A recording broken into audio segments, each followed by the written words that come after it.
The Kingdom of Mutapa, sometimes referred to as the Mutapa Empire Shona People Shona Kingdom, which stretched from across the Zambezi in Zambia to across the Limpopo River of southern Africa in the modern states of Zimbabwe and Mozambique. It stretched well into Zambia. Its founders are descendants of the builders who constructed Great Zimbabwe. Etymology. The Portuguese term Mutapa is a transliteration of the title Mutapa, meaning and Mutapa meaning. However, the title came to be applied to the kingdom as a whole, and was used to indicate its territory on maps of the period. Copper was transported from Mutapa Empire to the coast for trade business. History.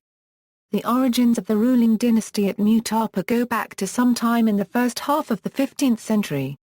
According to oral tradition, the first Mwin was a warrior prince named Nyatsimba Mutata from the Kingdom of Zimbabwe, sent to find new sources of salt in the north. Prince Mutata found his salt among the Tivwa, a Shona subdivision, who were prominent elephant hunters. They were conquered, a capital was established 350 kilometers north of Great Zimbabwe at Tsvangan by the Zambezi. Expansion Mutata's successor, Mutapa Mutapa, extended this new kingdom into an empire encompassing most of the lands between Tivwa and the Indian Ocean. Then Mutapa became very wealthy by exploiting copper from Kaidzogwe and ivory from the Middle Zambezi.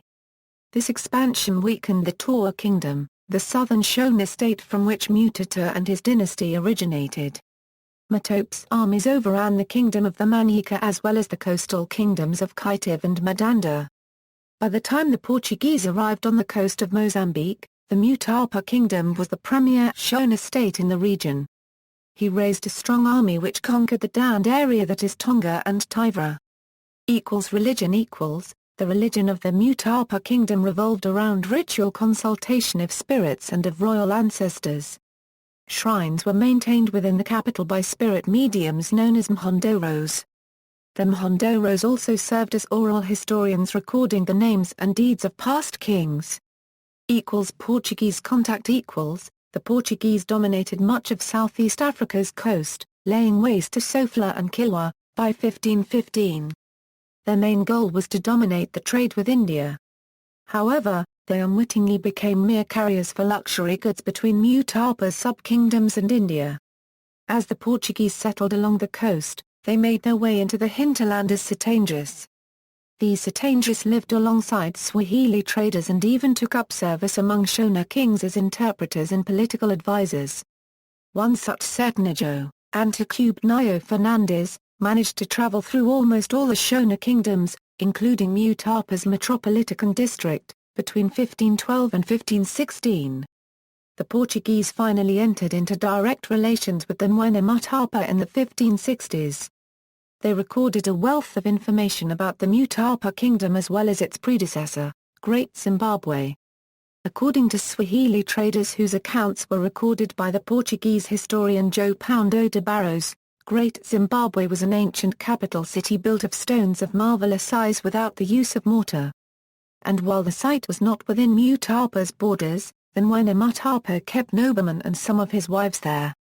In 1569, Sebastian of Portugal made a grant of arms to the Mutapa. These were blazoned, gules between two arrows argent and African haubawais bladed or handled argent the shield surmounted by a crown oriental.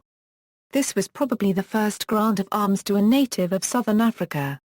However, it is unlikely that these arms were ever actually used by the Mutapa.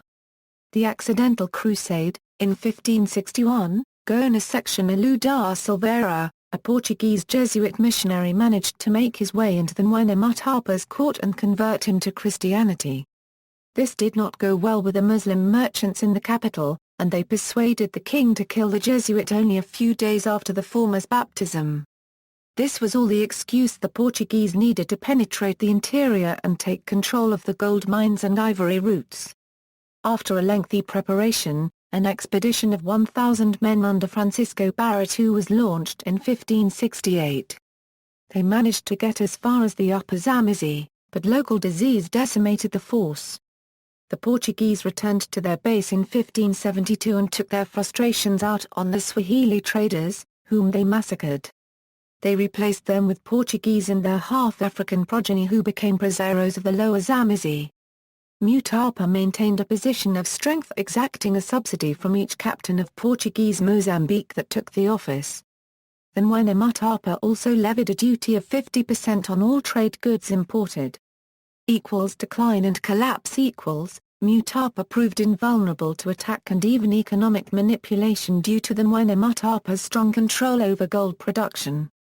What posed the greatest threat was infighting among different factions, which led to opposing sides calling on the Portuguese for military aid. However, the Portuguese proved to be happy with the downfall of the Mutapan state. Portuguese control. In 1629 the Mutapa attempted to throw out the Portuguese. He failed and was overthrown, leading to the Portuguese installation of Mavuram and Felipe on the throne. Mutapa signed treaties making it a Portuguese vassal and ceding gold mines, but none of these concessions were ever put into effect. Mutapa remained nominally independent, though practically a client state. All the while, Portugal increased control over much of Southeast Africa with the beginnings of a colonial system. Loss of prestige. Another problem for Mutapa was that its tributaries such as Kaitive, Madanda and Manyika ceased paying tribute. At the same time, a new kingdom under a Rosvi dynasty nearby was on the rise. All of this was hastened by Portugal retaining a presence on the coast and in the capital.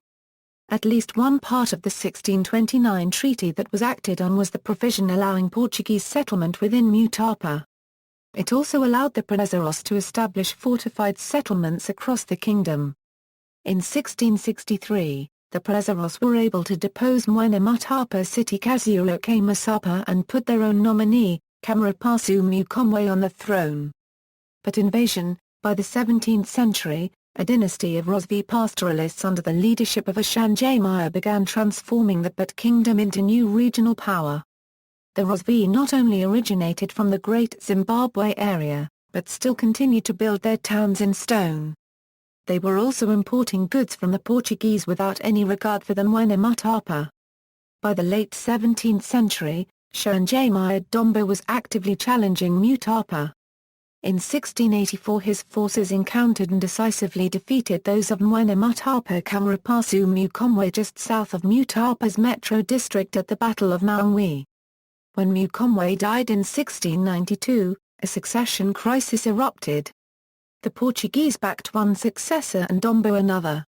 In support of his candidate, Ashanjamaya Dombo razed the Portuguese fair town of Dembere next to the Mutapa capital and slaughtered the Portuguese traders and their entire following. From 1692 until 1694, Mutapa Nyakamira rules Mutapa independently. Nyakamira was later killed in battle with the Portuguese, who then placed Nyamo and Mhand on the throne as their puppet. In 1695, Ashanjamaya Dombo overran the gold-producing Kingdom of Manyika and took his army east and destroyed the Portuguese fair town of Masiksi. This allowed him complete control of all gold-producing territory from But to Manyika, supplanting Mutapa as the premier Shona kingdom in the region. Shifting rulers. It appears neither the Rossi nor the Portuguese could maintain control of the Mutapa state for very long, and it moved back and forth between the two throughout the 17th century. Far from a victim of conquest, the Mutapa rulers actually invited in foreign powers to bolster their rule. This included vassalage to Portuguese East Africa from 1629 to 1663 and vassalage to the Rossi Empire from 1663 until the Portuguese returned in 1694. Portuguese control of Mutapa was maintained or at least represented by an armed garrison at the capital. In 1712, yet another coveter of the throne invited the Rossi back to put him on the throne and kick out the Portuguese. This they did, and Mutapa again came under the control of the Rossi Empire. The new Mutapa Samatamara Nyamhandu won become their vassal, while the outgoing king was forced to retreat to Chidama in what is now Mozambique. Independence and move from Zimbabwe, the Rossi quickly lost interest in Mutapa, as they sought to consolidate their position in the south. Mutapa regained its independence around 1720. By this time, the Kingdom of Mutapa had lost nearly all of the Zimbabwe plateau to the Rossi Empire. In 1723, Nyamhandi moved his capital into the valley near the Portuguese trading settlement of Tete, under Mena Mutapa Nyatsusu. Upon his death in 1740, the young Dewi Mapan Zagutu took power. He sought Portuguese support and invited them back to Mutapa along with their garrison of armed men, but Mutapa remained independent. Collapse Then Mwene Mutapa died in 1759, sparking yet another civil war for the throne. This one was more destructive than its predecessors and Mutapa never recovered. The winners ended up governing an even more reduced land from Shadaima. They used the title Mamba was Shadaima and ruled independently of Portugal until 1917 when Mamba Chico, the last king of the dynasty, was killed in battle against the Portuguese. Mutapa as Ophir, the empire had another indirect side effect on the history of southern Africa. Gold from the empire inspired in Europeans a belief that Mwene Mutapa held the legendary mines of King Solomon, referred to in the Bible as Ophir. The belief that the mines were inside the Mwene Mutapa kingdom in southern Africa was one of the factors that led to the Portuguese exploration of the hinterland of Sofala in the 16th century, and this contributed to early development of Mozambique, as the legend was widely used among the less educated populace to recruit colonists. Some documents suggest that most of the early colonists dreamed of finding the legendary city of gold in southern Africa, a belief mirroring the early South American colonial search for El Dorado and quite possibly inspired by it. Early trade in gold came to an end as the mines ran out, and the deterioration of the Mutapa state eliminated the financial and political support for further developing sources of gold. See also, List of rulers of Mutapa, Great Zimbabwe, History of Zimbabwe, Nihanda Kasakana. References. Sources: Bayer-Arch, Paul. Cities and Economic Development, From the Dawn of History to the Present. Chicago, University of Chicago Press. Pages 596.